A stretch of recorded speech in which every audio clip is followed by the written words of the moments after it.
अगर आप एक अकाउंटेंट है तो ये वीडियो आपके लिए बहुत यूजफुल होने वाला है। इस वीडियो में हम बात करने वाले हैं जीएसटी कंप्लायंसेस के बारे में, जो हमें डे टू डे एक्टिविटीज में बहुत लगता है। तो अगर आपको ये वीडियो अच्छा लगता है तो लाइक कीजिए, कमेंट करें अपनी कोई भी क्वेरी। आपको अगर वीडियो सबसे पहले चाहिए तो सब्सक्राइब करें और बेल आइकन को क्लिक करें। तो हम स्टार्ट करते हैं इस वीडियो से। हमने एकदम प्रैक्टिकल डेटा लिया है प्रॉफिट एंड लॉस अकाउंट का।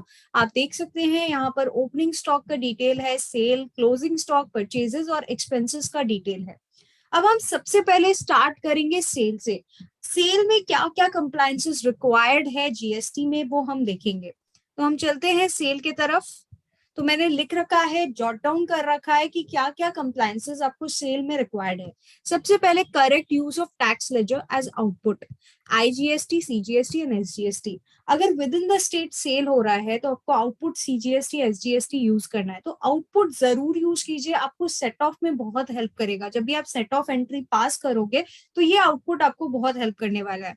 अगर आप आउटसाइड द स्टेट सेल कर रहे हो तो आप आउटपुट आईजीएसटी मेंशन करोगे।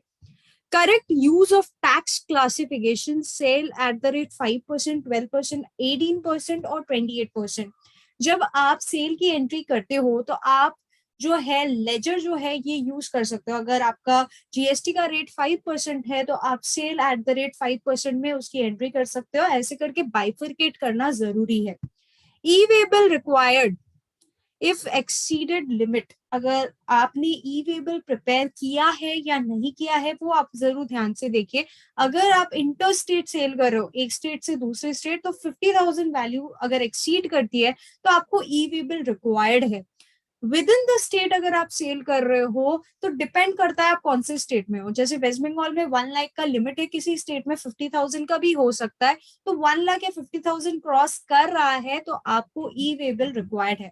आजकल बहुत नोटिस आती है अगर हम ई वेबल जो है प्रिपेयर नहीं करते। प्रॉपर बाइफिकेशन बिटवीन कंपोजिट और रेगुलर डीलर, ये बहुत जन करना भूल जाते हैं। आप टैली में एंट्री या कोई भी सॉफ्टवेयर में एंट्री कर रहे हो, जब आप लेजर क्रिएट कर रहे हो पार्टी का, तो आपको पता होना चाहिए कि आप कंपोजिट डीलर को सेल कर रहे हो या रेगुलर। वो प्रॉम्प्ट करता है कि कौन सा, किसको सेल कर रहे हो, रेगुलर को कर रहे हो या कंपोजिट को। तो वो ध्यान रखिएगा। तो आपका हार्मोनाइज सिस्टम ऑफ नोमेनक्लेचर का जो कोड है वो आपने कोड कर दिया है। अगर आपका टर्नओवर 5 करोड़ से ऊपर है तो 6 डिजिट मैंडेटरी है। अगर 5 करोड़ या 5 करोड़ से नीचे है तो 4 डिजिट आपके लिए मैंडेटरी है। तो ये ध्यान रखिए जरूर। Check for invoice number not exceeding 16 digit. 16 digit से ज्यादा एक्सेप्ट नहीं करता जीएसटी का पोर्टल। अगर आप जीएसटी वन फाइल कर रहे हो तो जीएसटी पोर्टल जो है वो एक्सेप्ट नहीं करेगी 16 डिजिट से ज्यादा। तो वो आप ध्यान रखिए कि इनवॉइस नंबर आपका अप टू 16 डिजिट है। GSTR one file within due date to ensure timely credit to recipient. अगर आपको टाइमली क्रेडिट देना है अपने रेसिपेंट को तो आप जीएसटीआर वन या invoice furnishing facility due date पे फाइल कर दीजिए। जनरली 11 तारीख होता है नेक्स्ट मंथ का। अगर आप मंथली फाइलर है तो आपको ये ध्यान रखना है कि आपने टाइमली फाइल कर दिया ताकि सामने वाले को क्रेडिट मिल जाए। GSTR 3B filed on timely basis to avoid late fees and interest। अगर आप 3B फाइल कर रहे हो तो आप देख लो कि आप टाइमली बेसिस पे फाइल करते हो, क्योंकि आपको इंटरेस्ट लग सकता है और आपको लेट फीस भी लग सकती है। तो ये आपको ध्यान रखना है। जीएसटीआर वन आपका पेमेंट का डिटेल्स जो है वहां पर जाएगा, टोटल सेल माइनस जो आपका इनपुट टैक्स क्रेडिट है। GSTR 9 to be filed if applicable. अगर आप पे जीएसटीआर 9 एप्लीकेबल है तो आपने फाइल कर दिया हो। तो यहाँ पर हम एक बार प्रॉफिट एंड लॉस अकाउंट में देखते हैं। देखिए अभी 2021 के लिए जीएसटीआर 9 जो है, अगर आपका 2 करोड़ से ऊपर टर्नओवर है तो एप्लीकेबल है। टर्नओवर मतलब अग्रीगेट टर्नओवर। अग्रीगेट टर्नओवर मतलब आपका जो सेल है 4 करोड़ 95 लाख और आपका इंटरेस्ट ऑन फिक्स डिपॉजिट, या आपका कोई सेल ऑफ फिक्स सेट है तो उसको ऐड करना पड़ेगा। जब आप ऐड कर लोगे और 2 करोड़ से ऊपर अगर ये लिमिट आएगी, इस केस में तो जैसे सेल ही आपका 4 करोड़ 95 लाख है, तो अगर 2 करोड़ से ऊपर जैसे ही लिमिट जाएगी आपको जीएसटीआर 9 फाइल करनी होगी।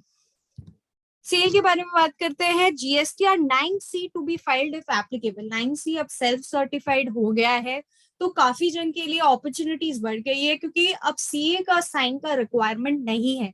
तो आप सेल्फ सर्टिफाइड के लिए अगर 5 करोड़ से ऊपर टर्नओवर है इन केस ऑफ 2021 तो जीएसटीआर 9C एप्लीकेबल है। तो आप देख लीजिए आपका जो टर्नओवर है वो अग्रीगेट टर्नओवर मतलब 4 crore 95 lakh interest on fixed deposit, कोई भी एग्जेम्प्ट सप्लाई है तो भी आपको ऐड करना है।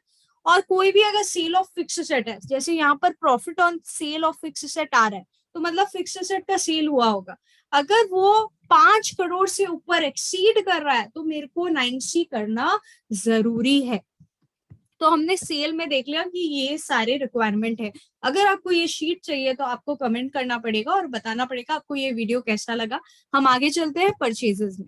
परचेजेस में हमें क्या क्या देखना बहुत जरूरी है। परचेजेस मतलब हमारा इनपुट टैक्स क्रेडिट हमारे लिए बहुत रेलिवेंट है, तो ध्यान से आपको करना होगा। सबसे पहले correct use of tax ledger IGST CGST on the basis of purchase bill. आपका बिल जो है अगर इंट्रा स्टेट है, विद इन द स्टेट है, तो विद इन द स्टेट अगर आपने परचेज किया है तो सीजीएसटी एसजीएसटी होना चाहिए, और आउटसाइड द स्टेट अगर आप परचेज कर रहे हो तो आईजीएसटी होना चाहिए। लेकिन ध्यान रखिए इनपुट आप यूज कर रहे हो, जैसे मैंने आपको सेल में बताया था कि आपने आउटपुट यूज करा है या नहीं किया है, वैसे ही परचेज करते टाइम क्या आपने इनपुट यूज किया है, that is important whether you have use input word और not. Correct use of tax classification, जो टैक्स क्लासिफिकेशन आपके बुक्स ऑफ में अकाउंट्स में है, आपने प्रॉपरली यूज किया हो, प्रॉपरली क्लासिफाई किया हो, purchase at the rate 12%, 18%, 5%, 28%, compliance of e waybill. ऐसा होता है ना, कभी कभी हम सोचते हैं सामने वाला पार्टी तो ई वेबल बना लेगा, लेकिन हमको ध्यान रखना है जो भी हम परचेजेस किया है जो 50,000 या 1 लाख से ऊपर है, वो डिपेंड करता है क्या लिमिट है, तो हमने ई वेबल बनाया या सामने वाली पार्टी ने ई वेबल हम पे बनाया है या नहीं, तो ये हमारी रिस्पॉन्सिबिलिटी है। करेक्ट मिसमैच इन जीएसटीआर 2 जीएसटीआर 3B। हम लोग बहुत जल्दी भूल जाते हैं कि हमने मिसमैच जो है वो हटानी है। कहाँ से हटानी है, जो हमारा जीएसटीआर 2 इनवर्ट सप्लाई का जो बुक है उससे उससे जितने भी मिसमैच है, जितने भी आपके इनपुट टैक्स क्रेडिट के मिसमैच है उसको दूर करना है। जो आप टैली यूज कर रहे हो उसमें जो भी मिसमैच होगा उसको हटाना है। List of invoices not reflecting in 2B क्या होता है, जितना भी आपका आईटीसी का डिटेल है जो जीएसटीआर 1 में सप्लायर ने चढ़ाया है, जो क्रेडिट सप्लायर ने आपको दिया है उसका डिटेल यहाँ पर आता है। तो आपको देखना है, लिस्ट करना है कौन कौन से इनवॉइसेस आपके बुक में आ रहे हैं लेकिन 2B में नहीं आ रहे। तो आप पूछोगे मैम क्यों ऐसा करना है कि हमको लिस्ट करना है कि कितने 2B में नहीं आ रहे, इसलिए हमें लिस्ट करना है बिकॉज हम बोल सके कि आप टाइमली अपना रिटर्न भरिए, नहीं तो हमें क्रेडिट नहीं मिलेगा। तो अब टेलीकॉलर का काम बढ़ गया है, सिंपली कॉल कीजिए और बोलिए कि आपने जो इनवॉइसेस है जीएसटीआर 1 में नहीं चढ़ाए, इस वजह से मेरे 2B में रिफ्लेक्ट नहीं हो रहे। List of invoices not reflecting in books. जब आप 2B से रिकंसाइल करोगे अपने बुक्स को, जो भी 2B है आपका इनपुट टैक्स क्रेडिट का डिटेल्स है, और आपका बुक्स में जीएसटीआर 2 का जो डिटेल है, इनवर्ट सप्लाई का डिटेल है, उसको जब मैचिंग करोगे तो आपको पता चलेगा कुछ कुछ इनवॉइसेस बुक्स में भी मिसिंग है। तो उसका आपको ध्यान रखना है कि कहीं बुक्स में तो मिसिंग नहीं है कुछ इनवॉइसेस, तो वो हमको रिकॉर्ड करनी है properly. Intimate party relating to filing of return if not reflecting in 2B। अगर आपके 2B में रिफ्लेक्ट नहीं हो रहा है तो आप इंटीमेट करिए पार्टी को कि आपका 2B में रिफ्लेक्ट नहीं हो रहा, अभी तक आपने जीएसटीआर 1 में डिटेल्स जो है वो नहीं डाले, इस कारण 2B में रिफ्लेक्ट नहीं हो रहा है। Reversal of credit made if amount to creditor is not paid within 180 days। ये बहुत जन नहीं देखते, ऑलमोस्ट 99% लोग देखते ही नहीं है।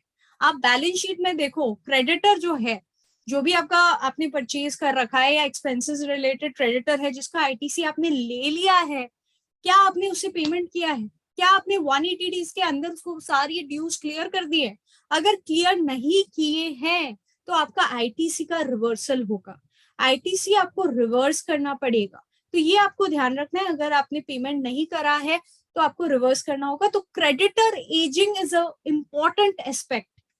Next is invoice not exceeding 16 digit, 16 digit से ज्यादा नहीं होना चाहिए। Bifurcation between input capital goods and input service. Bifurcate कीजिए आप कि इनपुट कौन सा है, कैपिटल गुड्स कौन सी है, सर्विस कौन सी है। This is very important for GSTR 9। जब आप GSTR 9 प्रिपेयर करते हो तो वो पूछता है कि आपका इनपुट कितना है, आपका इनपुट सर्विस कितना है, आपका कैपिटल गुड्स कितना है. So it is very relevant. Whether entry is made on the basis of goods received. अब देखिए हमारा टर्म्स एंड कंडीशन क्या होता है. सेक्शन 16 बताता है कि हमारे पास टैक्स इनवॉइस हो जाना चाहिए, हमें गुड्स रिसीव होना चाहिए, हमने सामने वाले को पेमेंट अगर 180 डेज में नहीं किया है तो हमें रिवर्सल करना चाहिए, सामने वाले पार्टी ने टैक्स का पेमेंट गवर्नमेंट को कर देना चाहिए. तो ये सारे रूल्स एंड रेगुलेशन आपको फॉलो करना है कि आपको गुड्स रिसीव हो तभी आप आईटीसी क्लेम करो. खाली आप टैक्स इनवॉइस के बेसिस पे आईटीसी क्लेम नहीं कर सकते. अगर आपका गुड्स रिसीव नहीं हुआ है तो आप आईटीसी क्लेम नहीं कर पाओगे एज पर section 16. Whether RCM entry is made on payment of freight where applicable. क्या आपने आरसीएम की एंट्री की है? रिवर्स चार्ज की एंट्री. रिवर्स चार्ज मतलब where recipient is liable to pay the tax.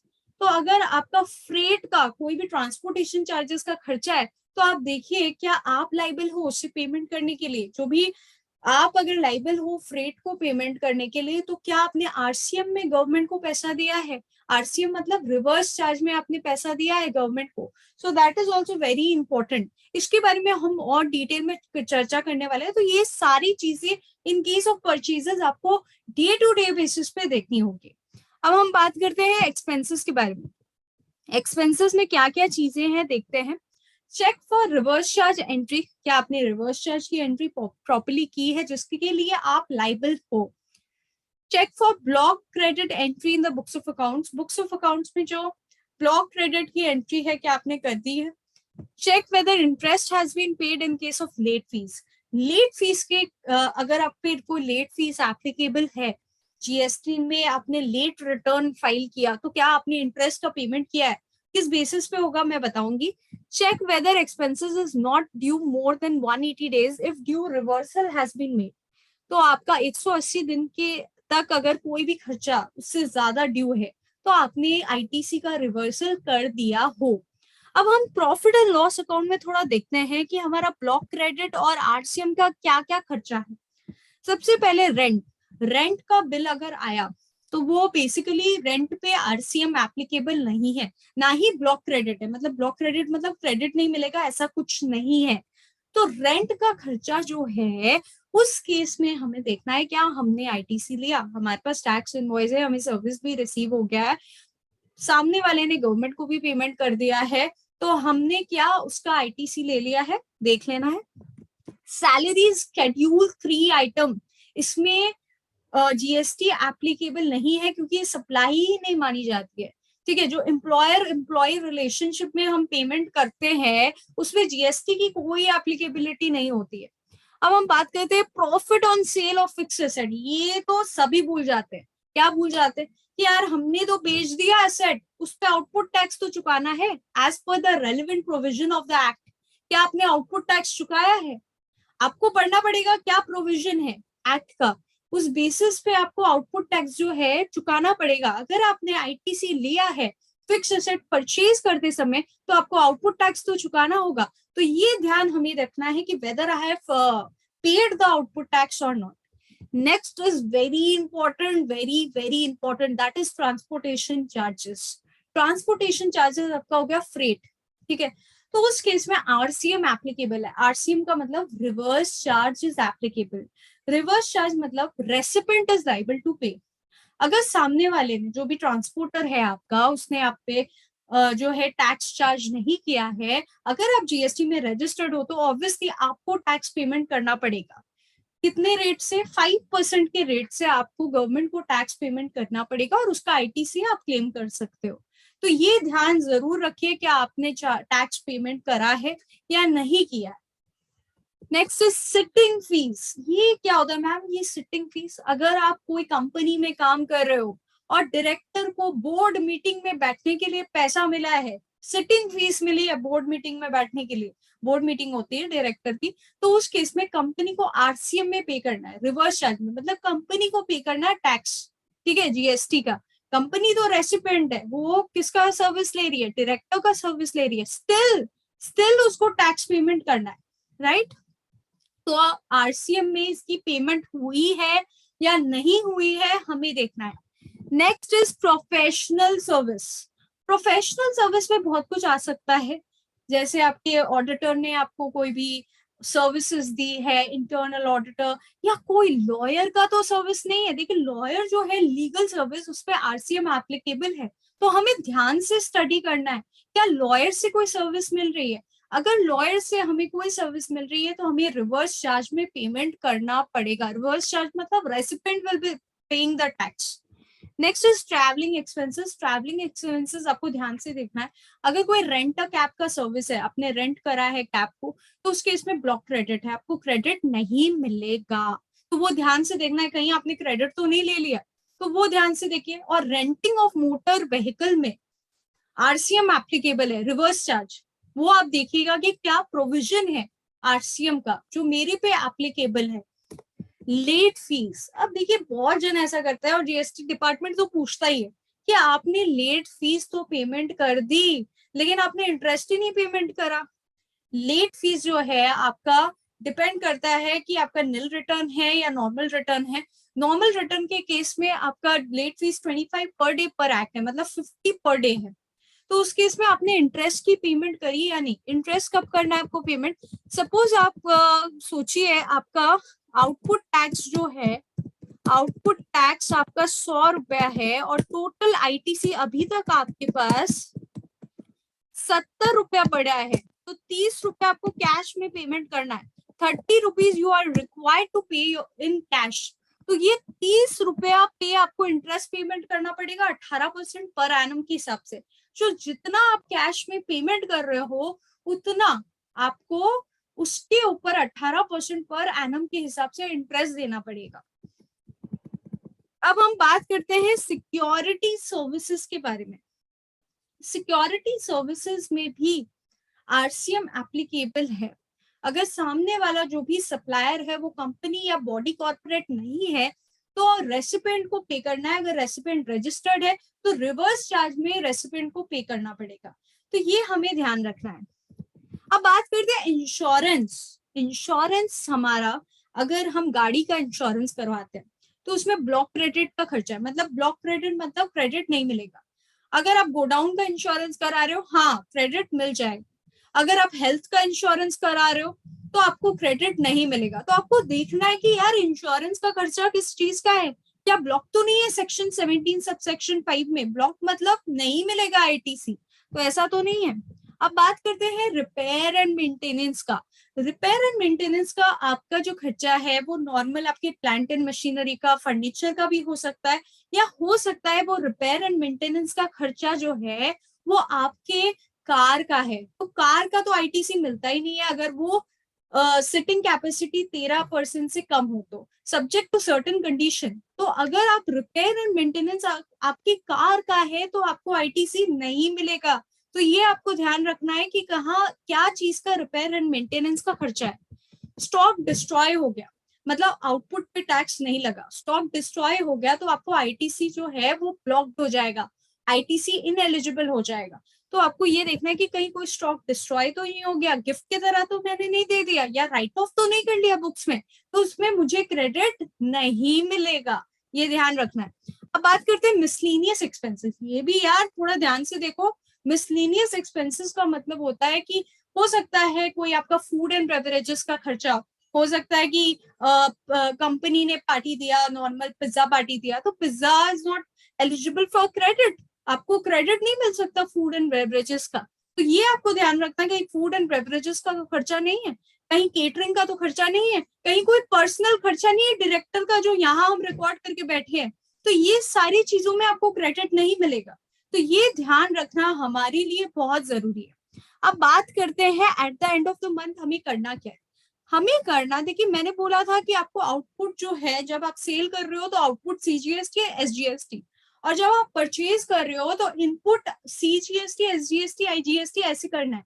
क्यों करना है? It is relevant for the set of purpose. अगर आप ऐसा करते हो तो आप प्रॉपरली सेट ऑफ कर सकते हो। सेट ऑफ मतलब कि अपना क्रेडिट से एडजस्ट करना और कैश से पेमेंट करना। तो हर महीना सेट ऑफ का एंट्री हो रहा है या नहीं हो रहा है जीएसटी का एज पर द लॉ।